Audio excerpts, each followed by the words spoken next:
విజయశాంతితో 10 సంవత్సరాలు ఒక హీరో అయితే మాట్లాడలేదంట ఒక కారణంతో. నటుడు సురేష్ ఒకప్పుడు తెలుగులో ఫేమస్ హీరో. మొదట్లో కథానాయకుడిగా అలరించిన సురేష్ తర్వాత సహాయ నటుడిగా మారారు. విలన్ పాత్రల్లో సైతం అదరగొట్టారు.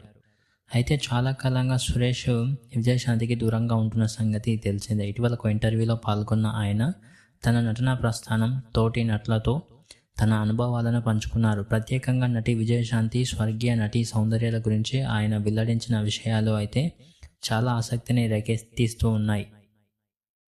విజయశాంతితో 10 ఏళ్ల పాటు మాట్లాడకుండా ఉన్న కాలాన్ని సురేష్ గుర్తు చేసుకున్నారు. ఇద్దరూ కలిసి 10 హిట్లు కొట్టినప్పటికీ బాల్యంలో ఉన్న ఒక పట్టుదల కారణంగా 10 ఏళ్ల పాటు మౌనం పాటించామని ఆయన తెలిపారు. తిరిగి ఆలోచిస్తే అసలు గొడవకు కారణం ఏమిటో కూడా గుర్తు లేదని సురేష్ నవ్వారు.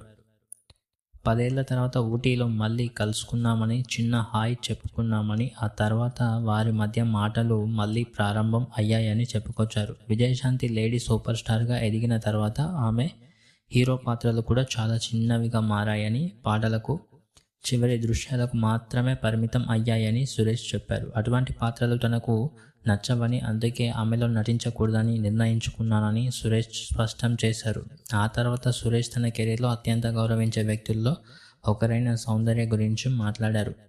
సౌందర్య కంటే కట్టు, బొట్టు, వ్యక్తిత్వం విషయంలో ఒక హీరోయిన్ ఎలా ఉండాలో ఒక నిర్వచనం అని చెప్పారు సౌందర్య గురించి. తన మొదటి చిత్రం అమ్మోరు సమయంలో సౌందర్యను బెంగళూరు నుండి శ్యామ్ ప్రసాద్ రెడ్డి ఎంపిక చేసి తీసుకువచ్చారని, అప్పుడు ఆమెకు 16 నుండి 17 సంవత్సరాలు మాత్రమేనని సురేష్ తెలిపారు. ఆ వయసులో ప్రతి షాట్కు ముందు సురేష్ గారు కరెక్టేనా, మీరు సీనియర్ కదా అని అడిగేవారు అని చెప్పుకొచ్చారు. అమ్మోరు పూర్తి కాకముందే ఆమెకు 8 సినిమాలు విడుదలయ్యి పెద్ద స్టార్గా మారిపోయిందని అక్కడైతే ఆశ్చర్యం వ్యక్తం చేశారు.